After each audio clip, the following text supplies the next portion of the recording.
أما بعد فأعوذ بالله من الشيطان الرجيم. بسم الله الرحمن الرحيم.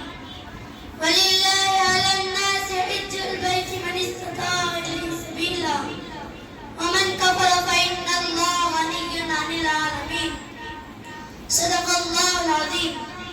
أيها الحضور الكرام، إن الحج هو أعظم العبادات وأجل القربات عند رب العالمين، وهو أحد قواعد الإسلام وأحد أركان الإسلام العظام ودعامة قوية من دعائم الدين الإسلامي، وهو شعار الأنبياء والصالحين والملائكة المقربين، وختام الأمر وتمام الإسلام وكمال الدين، حيث أكمل الله سبحانه وتعالى الدين وكمال الدين حيث أكمل الله سبحانه وتعالى الدين وختم على الإسلام والشرع بعد نزول فريضة الحج، لما أنزل الله سبحانه وتعالى في حجة الوداع هذه الآية: اليوم أكملت لكم دينكم وأتممت عليكم نعمتي ورضيت لكم الإسلام دينا. فالحاج يستكمل الدين ويتقرب إلى الله بعبادة المال والبدن معا دون الصلاة والزكاة، فإن فيهما إما عبادة المال فقط أو عبادة البدن فقط، وأما الحج فهو عبادة المال والبدن جميعا.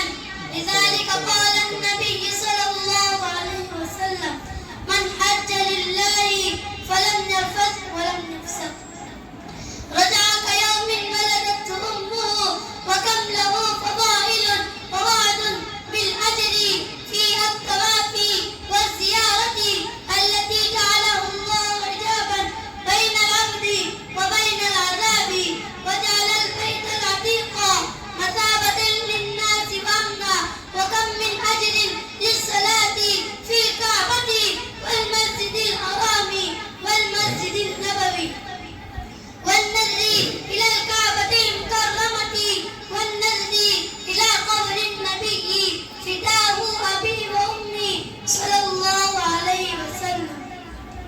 وكم ثواب الوقوف منى والعرفات والمزدلفة، وثواب المشي على الأقدام، وثواب الحلق والرمي، بل في كل قدم وفي كل دقيقة للحاج فضائل ومناقب وأجر عظيم.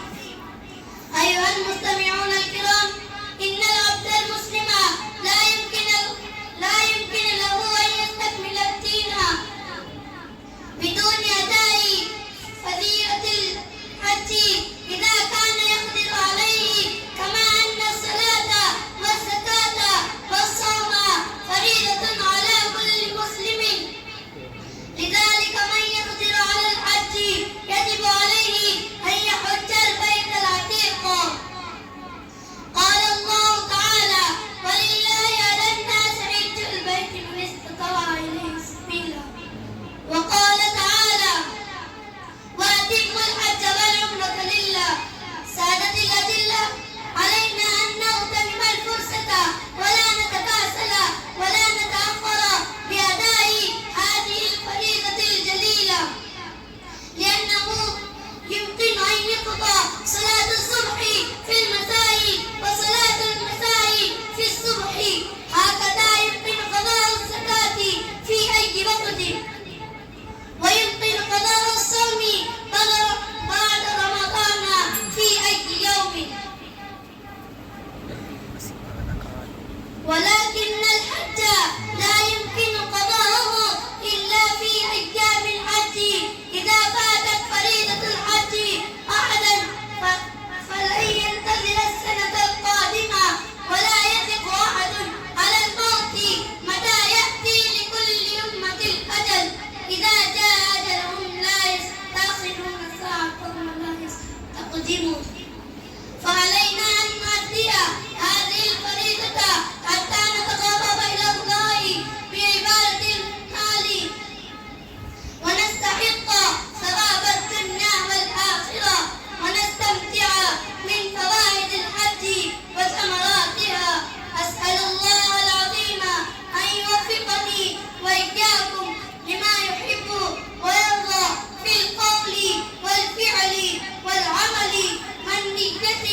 والهدى إنه على